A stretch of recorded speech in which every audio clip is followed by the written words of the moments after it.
সারা বাংলাদেশে প্রায় 70% জেলায় রাসেল ভাইপার ঢুকে গেছে। সে বৎসরে 20 থেকে 40টা বাচ্চা দিতে পারে। আপনি পানিতে আছেন, ঠিক সেই সময় সাপ আপনার পায়ে কামড় দিয়েছে, আপনি নিশ্চিত থাকবেন যে আপনার শরীরে বিষ ঢুকবে না। কেন বলেন তো? এই রাসেল ভাইপার বাংলাদেশে যেটা ছড়িয়ে পড়েছে, এই রাসেল ভাইপার 100 বছর আগেই কিন্তু বাংলাদেশে থেকে প্রায় বিলুপ্ত হয়ে গেছিল। ডাক্তাররা বলতেছে যে এটা যদি দংশন করে তাহলে মানুষ মারা যাবে খুব শীঘ্রই। এরকম একটা বিপদ মুসিবতের সময় একজন মুমিন আমার বিশ্বাস থেকে করণীয় কিছু আছে কিনা? ফরিদপুরের একজন লিডার তিনি ঘোষণা করেছেন যে রাসেল ভাইপার একটারে যে মারতে পারবে তার আমি 50,000 টাকা পুরস্কার দেব। সাপের ব্যাপারে কিন্তু হাদিস আছে একাধিক, এবং এক্ষেত্রে আব্দুল্লাহ ইবনে ওমর রাদিয়াল্লাহু তাআলা আনহু তিনি সাপ দেখলেই কিন্তু দৌড়ান দিতেন এবং মারতেন। আপনি বলবেন যে হুজুর কেন তিনি মারতেন? নবীজি সাল্লাল্লাহু আলাইহি ওয়াসাল্লাম এক প্রকার সাপের ব্যাপারে খুব সতর্ক করেছিলেন সাহাবীদেরকে। সেই সাপটা কোন সাপ দেখেন, নবীজি সাল্লাল্লাহু আলাইহি ওয়াসাল্লাম সেই সাপের ব্যাপারে আয়েশা রাদিয়াল্লাহু তাআলা আনহা قالت আমারা রাসূলুল্লাহ সাল্লাল্লাহু আলাইহি ওয়াসাল্লাম বিকতলি জিত তুফিয়াতাইনে ফাইন্নাহু ইয়ালতামিসুল বাসর ওয়া ইউসিবুল হাবাল। আয়েশা রাদিয়াল্লাহু তাআলা আনহা থেকে বর্ণিত, তিনি বলেন রাসূল আকরাম সাল্লাল্লাহু আলাইহি ওয়াসাল্লাম পিঠে দুটি সাদা রেখা বিশিষ্ট বিষধর সাপ মেরে ফেলার নির্দেশ দিয়েছেন, কারণ তার দৃষ্টিশক্তি কেড়ে নেয় এবং গর্ভস্থ সন্তানের ওপরে বিরূপ প্রতিক্রিয়া সৃষ্টি করে। গর্ভে যে সন্তান থাকে, এরকম কোনো মাকে যদি এই সাদা রেখা বিশিষ্ট সাপ দংশন করে তাহলে সেই সন্তানের ওপরে ইফেক্ট করে, মায়ের ওপরে ইফেক্ট করে। এটা নবীজি নিজে বলেছেন। কোথায় আছে হাদিসটি? নবীজি সাল্লাল্লাহু আলাইহি ওয়াসাল্লামের এই হাদিসটি আম্মাজান আয়েশা সিদ্দিকা রাদিয়াল্লাহু তাআলা আনহা থেকে বর্ণিত। বর্ণনাকারী আয়েশা বিনতে আবু বকর সিদ্দিক রাদিয়াল্লাহু তাআলা আনহা, এবং হাদিসের মান সহিহ মুসলিম ইসলামিক ফাউন্ডেশন থেকে যেটা অনুবাদ করা হয়েছে, সেখানে এই হাদিসটি আমরা যদি খুঁজি তাহলে পাবো। এরপর আসেন আরেকটি হাদিস, ওয়াকল আল আবতারু ওয়াদুত্তুফ ইয়াতাইনে। নবীজি কি বলছেন? লেজ খসে যাওয়া এবং পিঠে দুটি সাদা রেখা বিশিষ্ট সাপ। আব্দুল্লাহ ইবনে ওমর রাদিয়াল্লাহু তাআলা আনহু একটা সাপ দেখলেন, তারপরে এটার পিছু নিয়েছেন। অন্য সাহাবীরা ওনাকে বলছেন, এই তুমি কোথায় যাচ্ছ? এই যে সাপ আমি দেখেছি, নবীজি সাল্লাল্লাহু আলাইহি ওয়াসাল্লাম তো সাপ দেখলে মেরে ফেলতে বলেছেন, এই জন্য আমি মারার জন্য যাচ্ছি। তো সাহাবীরা বললেন, তুমি কি শোনো নাই যে ঘরে এবং ঘরের বাইরে যে সমস্ত সাপগুলা মানুষের আশপাশে থাকে, এই সাপগুলো তোমাকে দংশন না করলে, তোমার ক্ষতির কারণ না হলে তুমি তাকে হত্যা করতে পারবে না। এটা নবীজি নিজেই নিষেধ করেছেন। তাহলে কি এখান থেকে বোঝা যায় যে যেই সাপটা আপনার শরীরের জন্য ক্ষতিকর, আপনার জীবন বিনাশ করবে, সেই সাপকে আপনার হত্যা করতে হবে। আর কিছু সাপ আছে, আপনি জানেন কি না, সারা পৃথিবীতে যত ধরনের সাপ আছে 80% সাপ যাদের নাই, বিষ নাই, মানুষকে কামড়াইলে এই মানুষের শারীরিক কোনো ক্ষতি হয় না। এবং সাপের একটা নেচার আছে, কিন্তু আপনি যতক্ষণ পর্যন্ত তারে খোঁচাখুচি না করবেন ততক্ষণ পর্যন্ত কিন্তু কামড়ায় না। খেয়াল করে দেখেন, ধরেন আপনার পাশ দিয়ে চলে যাচ্ছে, আপনাকে প্রথমে কিন্তু ছবল মারে না, এটা সাপের একটা বৈশিষ্ট্য। কিন্তু এই রাসেল ভাইপার বাংলাদেশে যেটা ছড়িয়ে পড়েছে, এই রাসেল ভাইপার 100 বছর আগেই কিন্তু বাংলাদেশে থেকে প্রায় বিলুপ্ত হয়ে গেছিল। এটা সাহারা মরুভূমিতে পাওয়া যেত, আরব বিশ্বের বিভিন্ন দেশে পাওয়া যেত। বাংলাদেশে কিভাবে আসলো এই সাপটা? এখন আমরা জানি না যে এটা কারো ষড়যন্ত্র কিনা বাংলাদেশের কৃষিখাত ধ্বংস করার জন্য, যে এই রাসেল ভাইপার ছাড়ে দিলে কৃষকরা ভয়ে মাঠে যাবে না, ধান কাটতে পারবে না, বা জঙ্গলে যাবে না, কারণ এটার ইফেক্ট কিন্তু কৃষিখাতে অবশ্যই পড়বে। ডাক্তাররা বলতেছে যে এটা যদি দংশন করে তাহলে মানুষ মারা যাবে খুব শীঘ্রই, এবং ওই যে মেডিসিন বা ইঞ্জেকশন দেওয়ার পরে, অ্যান্টিভেনম দেওয়ার পরেও কিন্তু কাজ হয় না। অনেক সময় কিডনি বিকল করে ফেলে, হার্ট দুর্বল করে ফেলে, হার্ট বিকল করে ফেলে, এই জন্য মানুষ মারা যায়। এখন নবীজি সাল্লাল্লাহু আলাইহি ওয়াসাল্লামের সেই হাদিস থেকে আমরা স্পষ্টরূপে বুঝতে পারি যেহেতু রাসেল ভাইপার মানুষের জন্য ক্ষতিকর। এবং আজকে দেখলাম পত্রিকায় ফরিদপুরের একজন লিডার তিনি ঘোষণা করেছেন যে রাসেল ভাইপার একটারে যে মারতে পারবে তার আমি 50,000 টাকা পুরস্কার দেব। তো এখন মানুষের জীবন আগে ভাই, প্রাণী, এই সাপ, পোকামাকড় যারা দংশন করে, এগুলো পরিবেশের ভারসাম্য অবশ্যই রক্ষা করে, কিন্তু মানুষের জীবনের জন্য যদি ক্ষতির কারণ হয়ে দাঁড়ায়, নবীজির ভাষ্য অনুসারে সেটাকে হত্যা করতে হবে। এবং ইভেন কুকুর, রাস্তায় যে সমস্ত কুকুর ঘোরাফেরা করে আপনার কোনো ক্ষতি করে না, তাদেরকে হত্যার কথা বলা হয় নাই। কিন্তু এমন কুকুর যদি থাকে যে এই কুকুর দেখলেই আপনার পেছন থেকে ধাওয়া করে, বাচ্চাদেরকে কামড়ে দেয়, এই কুকুরগুলোকে হত্যা করতে বলা হয়েছে।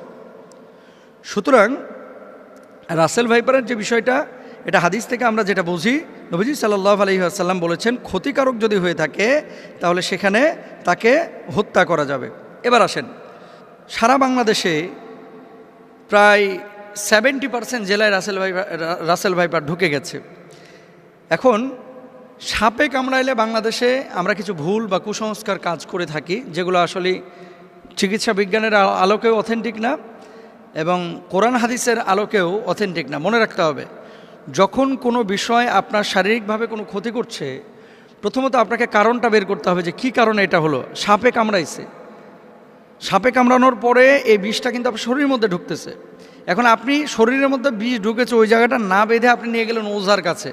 ওঝা কী করতেছে, ওই তদবির করতে করতে করতে করতে, আগে যেমন বাংলা সিনেমায় দেখা যাইতো ওই যে বিন বাজাইতেছে আর কাইটা যেই সাপটা দংশন করছে এ আবার উড়িয়া চলেইতেছে একেবারে। হ্যাঁ, আসার পরে ওখানে মনে করেন মুখটা দিয়ে আবার মনে করেন বিষ বাইর করে ফেলে। এগুলো মিথ্যা কথা ভাই, এগুলো কোনো ভিত্তি নাই। তবে হ্যাঁ, নবীজি সাল্লাল্লাহু আলাইহি ওয়াসাল্লামের সাহাবীরা একটা কাজ করেছিলেন, সূরা ফাতিহা পড়ে ওই জায়গাটায় থুথু লাগিয়েছিলেন, তারপরে ওটা বের হয়ে গেছিল। এর মানে এই না যে থুথু লাগাইলেই সাপের বিষ বাইরে হয়ে যাবে। কামড়াইছে রাসেল ভাইপার আর আপনি নামাজ পড়েন না, রোজা করেন না, থুথু লাগাই দিতেছেন, থুতুকে ওখানে কপ ফেললেও কিন্তু বিষ বাইর হবে না। এগুলো খেয়াল রাখতে হবে। তাহলে আপনার করণীয় কি? আপনাকে যাইতে হবে ডাক্তারের কাছে। আপনি ডাক্তারের কাছে যান, যাওয়ার পরে আপনি চিকিৎসা নেবেন। আর ওঝা, তারপরে বিন বাজানো, এ সমস্ত জিনিসগুলো অথেন্টিক যেহেতু না, যেই জায়গাটায় অথেন্টিক বা কারো কাছে এমন কোনো মেডিসিন থাকলে আপনি সেই জায়গাটায় চিকিৎসা নিতে পারেন। আবার আমাকে ভুল বুঝেন না, ঝাড়ফুঁক ইসলামে কিন্তু জায়েজ, কিন্তু কবিরাজির নামে এই যে বিন বাজাইতে বাজাইতে সাপকে দৌড়ায় নিয়ে আসা। আচ্ছা ভাই, সাপ এখানে কামড়ানোর পর কি বসে থাকে? বুঝলেন কথা? ধরেন কামড়াইলো উত্তরা 10 নম্বর সেক্টরে, সাপটা 10 নম্বরে কামড়ায়া ওই ভাসতে ভাসতে ভাসতে ভাসতে রাত্রে সফর করতে করতে টঙ্গী চলে গেছে। এখন আপনি এখানে বিন বাজাইতেছেন, ও টঙ্গী, সাপ আছে টঙ্গীতে, উত্তরা 10 নম্বর থেকে গাড়ির আওয়াজে সাপ বিনের আওয়াজ পাইবে কিভাবে? জিনিসগুলো কিন্তু একটা ভাবার বিষয়। তাহলে আমরা এই বিষয়গুলো খেয়াল রাখবো। সাপে কামড়াইলে চিকিৎসা নেওয়ার চেষ্টা করব। সাপে কামড়ানো জায়গায় তৎক্ষণাৎ পরিষ্কার করে ব্যান্ডেজ বা সুতির কাপড় দিয়ে ঢেকে দেব, এটা ডাক্তাররা বলছেন। এবং সেই জায়গাটায় রশি দিয়ে হালকা করে বেঁধে দিবেন, যাতে করে বিষটা উপরে যাইতে না পারে।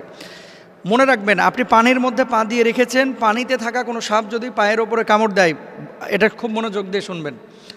আপনি পানিতে আছেন, ঠিক সেই সময় সাপ আপনার পায়ে কামড় দিয়েছে, আপনি নিশ্চিত থাকবেন যে আপনার শরীরে বিষ ঢুকবে না। কেন বলেন তো? সাপটা যখন কামড় দেয়, বিষটা যখন এই তার দাঁত থেকে বা মুখ থেকে ছাড়ে, বিষটা ছাড়ার সাথে সাথে পানির সাথে মিশে ওই বিষটা আর শরীরের মধ্যে ঢুকে না। এই জন্য সাধারণত বিষধর সাপ পানির মধ্যে কামড় দেয় না। এই ধরা সাপ টোরা সাপ যেগুলো কামড় দেয়, চিন্তার কোনো কারণ নাই।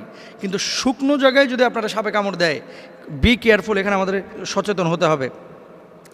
অনেকে সাপে কামড় দেওয়ার পর ওই জায়গাটায় মুখ লাগায় চুষে বিষ নামানোর চেষ্টা করে, এটা সম্ভব না। চুষ দিয়ে বিষ বাইর করাটা, এটা বিশেষ করে রাসেল ভাইপারের কোনোভাবেই সম্ভব না। আর বিষাক্ত সাপে কাটলে বাঁচার একটাই পথ, দ্রুত হাসপাতালে যাওয়া, আল্লাহর কাছে দোয়া করা, সূরা ফাতিহা পড়ে সেই জায়গাটায় ফুৎকার করা। যেহেতু এই সূরাকে বলা হয় সূরাতুশ শিফা, মনে রাখবেন, সূরা ফাতিহাটাকে বলা হয় সূরাতুশ শিফা। এবং সাহাবীরা এই আমলটা করে ফলাফল পেয়েছে। আমরা আমলটাও করব এবং হসপিটালেও যাব, আল্লাহর উপর তাওয়াক্কুল করব। আল্লাহ তাআলা তৌফিক দান করুন। রাসেলস ভাইপার নামের যে সাপের কারণে আমরা আতঙ্কিত, একজন মুমিন হিসেবে আমাদের করণীয় কোনো আছে কি না? একজন মুমিন হিসেবে আমাদের করণীয় কোনো বিষয় আছে কি না, যেটার মধ্য দিয়ে রাসেলস ভাইপার সহ বিষাক্ত সাপের ছোবল থেকে আমরা বাঁচতে পারি। রাসেলস ভাইপার এটা কোনো আতঙ্কের নাম নয়। বাঁচার জন্যে আপনি যেইভাবে সতর্ক হওয়া উচিত, সতর্ক আপনি হবেন। আমাদের যে ইকোসিস্টেম, চারদিকের ইকোসিস্টেমটাকে আমরা নষ্ট করে ফেলেছি। আমরা বেজি দেখলেই মেরে ফেলি। আমাদের দেশে গুই সাপকে আমরা হত্যা করি। আমাদের দেশে শিয়ালকে পেলেই আমরা শিয়ালকে মেরে ফেলি। যেগুলো সাপ খেয়ে ফেলে সেগুলোকে আমরা ধ্বংস করার মধ্য দিয়ে বিষাক্ত এই সাপ, যেটা একসময় বিলুপ্ত প্রায় ছিল, সেই সাপটি হঠাৎ করে এত পরিমাণ বেড়ে গিয়েছে। অন্যান্য সাপ যদিও বাচ্চা দেয় ডিমের মধ্য দিয়ে, ডিম পেড়ে সেই ডিম থেকে বাচ্চা বের হয়। আর এই হিমোটক্সিন লালন করা এই সাপটি এতটা বিষাক্ত, সে বৎসরে 20 থেকে 40টা বাচ্চা দিতে পারে। বিষাক্ত এই সাপটি আমাদের দেশের 28টি জেলায় এই পর্যন্ত ছড়িয়ে পড়েছে। এই বৎসরে শুধু এই সাপের কামড়ে 10 জন মানুষ মারা গিয়েছে। বাংলাদেশে প্রতি বছর 4 লক্ষ মানুষকে সাপে কাটে। এই 4 লাখ মানুষ থেকে প্রায় 7,000 মানুষ মারা যায়। আমরা জানি না যে পরিবেশের ভারসাম্য রক্ষায় এই সাপের বিষেরও কিন্তু প্রয়োজন আছে। যারা অসুস্থ হয়ে যায়, ক্যান্সারে আক্রান্ত হয়, তাদের চিকিৎসায় এই সাপের বিষটাকে খুব বেশি আল্লাহ রাব্বুল আলামিন কার্যকরী ঔষধ বানিয়ে দিয়েছে। কিন্তু হিমোটক্সিন হওয়ার কারণে এই সাপের বিষটা এতটা মারাত্মক, আপনি অ্যান্টিভেনাম ইউজ করার পরেও মানুষটা মারা যেতে পারে। 25 দিন পরেও সে নানাভাবে তার কোনো অঙ্গহানি হতে পারে। এমনকি তার যেই অঙ্গে সাপটা কেটেছে ওই অঙ্গটা কেটে ফেলে দেওয়া লাগতে পারে। এরকম একটা বিপদ মুসিবতের সময় একজন মুমিন আমার বিশ্বাস থেকে করণীয় কিছু আছে কিনা? নবীজি সাল্লাল্লাহু আলাইহি ওয়াসাল্লাম এমন একটি দোয়া শিখিয়েছেন, সুনান তিরমিজির ভিতরে এই দোয়াটি এসেছে, হাদিসের কিতাবগুলোর ভিতরে এই দোয়াটি এসেছে। নবী করিম সাল্লাল্লাহু আলাইহি ওয়াসাল্লাম এই দোয়াটি আমাদেরকে শিখিয়েছেন। নবীজি সাল্লাল্লাহু আলাইহি ওয়াসাল্লাম বলছেন, আউযু বিকালিমাতিল্লাহি তাম্মাতি মিন শাররি মা খলাক। আমি আবার বলছি, আউযু বিকালিমাতিল্লাহি তাম্মাতি মিন শাররি মা খলাক। আউযু বিকালিমাতিল্লাহি তাম্মাতি মিন শাররি মা খলাক। সকাল সন্ধ্যায় 3 বার করে এই দোয়াটি পড়ুন। সকাল এবং সন্ধ্যায় 3 বার করে আপনি এই দোয়াটি পড়েন। আবু হুরায়রা রাদিয়াল্লাহু তাআলা আনহু বলছেন, 3 বার যে ব্যক্তি এই দোয়াটি পড়বে, নবীজি সাল্লাল্লাহু আলাইহি সাল্লাম শিখিয়েছেন, ওই ব্যক্তির জন্য, ওই ব্যক্তির উপর থেকে আল্লাহ রাব্বুল আলামিন যদি চান তাহলে বিচ্ছু, সাপ, বিষাক্ত কোনো প্রজাতি যেটা ক্ষতি করার সম্ভাবনা আছে, ওই ব্যক্তির উপর থেকে আল্লাহ রাব্বুল আলামিন ক্ষতিটাকে কাটিয়ে দিবেন। এজন্য আমরা প্রত্যেকে দোয়াটা পড়ার চেষ্টা করি, বুঝে বুঝে আল্লাহর কাছে বলার চেষ্টা করি, আউযু বিকালিমাতিল্লাহি তাম্মাহ মিন শাররি মা খলাক। যত সৃষ্টি আছে, আল্লাহ সব সৃষ্টির যত অমঙ্গল আছে, সে অমঙ্গল থেকে আপনি আমাকে হেফাজত করেন। সাপের ছোবল বড় ভয়ানক হতে পারে। 100 মিনিটের ভিতরে আমার জীবনটা শেষ হয়ে যেতে পারে। এমনকি সাপে কাটার পরপরই শরীরটা ফুলে যেতে পারে, অঙ্গহানি ঘটতে পারে, মৃত্যুর দিকে মানুষটা ঢলে পড়তে পারে, কত রকমের ভয়াবহতা মানুষের উপর নেমে আসতে পারে।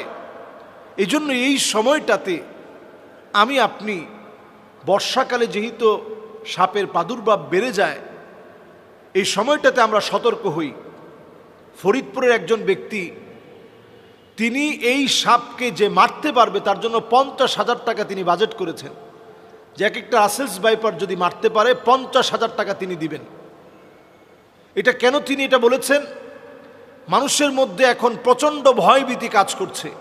মানুষ কৃষিক্ষেতে যেতে পারছে না, ধান কাটতে গেলে ভয় চলে আসতেছে যে কখন না জানি সাপ আক্রমণ করে বসে। এই সাপ নদী পথে এক জায়গা থেকে আরেক জায়গায় ছড়িয়ে পড়ছে।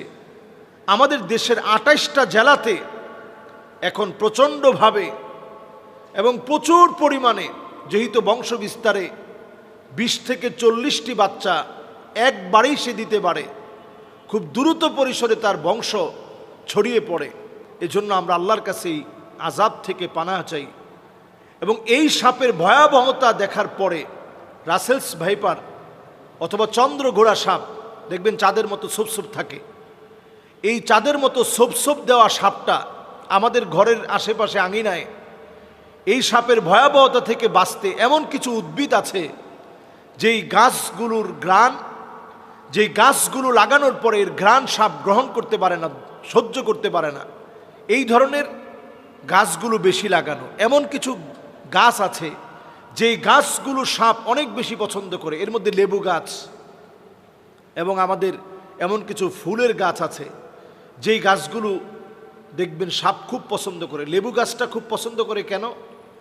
কারণ লেবু গাছের দেখবেন আশেপাশে বিভিন্ন জায়গাতে অনেক সময় ইঁদুর থাকে, ব্যাঙ থাকে। এই যে ইঁদুর আর ব্যাঙ যে জায়গার মধ্যে বেশি বেশি আসে, এমন সব জায়গার ভিতরে আপনি দেখবেন যে কোনো মুহূর্তে এই রাসেলস ভাইপার সহ বিভিন্ন সাপ এই জায়গাতে বাসা বানায় এবং এর আশেপাশেই বিভিন্ন সময়ে লুকিয়ে থাকে। তো অন্যান্য সাপগুলো স্বভাবত মানুষকে দেখলে ভয় পেয়ে যায় এবং সে চলে যেতেই চায়, কিন্তু রাসেলস ভাইপার এটা এমন আতঙ্কের নাম হয়ে দাঁড়িয়েছে যেটা মানুষকে গায়ে পড়েই কামড় দিতে চায় এবং ভয় দেখানোর জন্য এটা দেখবেন ঠিক প্রেসার কুকারের মতো আওয়াজ করে, মানুষ প্রচণ্ড যেন ভয় পেয়ে যায়। এজন্য আমি বলবো যে সাপকে আপনি মারার আগে একটু সতর্ক হবেন, অন্তত 3 বার বলবেন যে তুমি যদি জিন হও তাহলে চলে যাও, জিন হও তাহলে তুমি চলে যাও, জিন হও তাহলে চলে যাও। এরপরে আপনি যদি রাসেলস ভাইপার এই জাতীয় কোনো সাপ যেটা মানুষের জন্য বড় আতঙ্কের বিষয় হয়ে দাঁড়িয়েছে, আপনি এটাকে পেলে মেরে ফেলবেন। আমাদের দেশে সাপ রিস্কেও করে যারা, এদেরকে আরো বেশি রাষ্ট্রীয় সম্মাননায় পদমর্যাদা দিয়ে তাদেরকে এগিয়ে আনা দরকার ছিল। এই মানুষগুলো দেশের এই সাপের মধ্য দিয়ে, এই সাপের বিষ দিয়ে যে মেডিসিনগুলো তৈরি করা যায়, এটা দিয়ে কিন্তু আমাদের দেশ অর্থনৈতিকভাবে স্বাবলম্বী হতে পারত। এবং এই সাপগুলো বিভিন্ন মানুষের রোগ মুক্তির কারণ হিসেবে আল্লাহ তাআলা কোনো কিছু কিন্তু অনর্থক দেন নাই, সব কিছু আমাদের জন্যই আল্লাহ তাআলা দিয়েছেন। তো এটা আমাদের জন্য মুক্তির কারণ হতে পারত, এটা আমাদের জন্য বরং ক্ষতিকারক না হয়ে এটা আমাদের জন্য উপকারী হতে পারত। আল্লাহ রাব্বুল আলামিনের কাছে আমরা ফরিয়াদ করি আমাদের দেশের এই ভয়াবহতা থেকে আল্লাহ যেন আমাদেরকে হেফাজত করেন।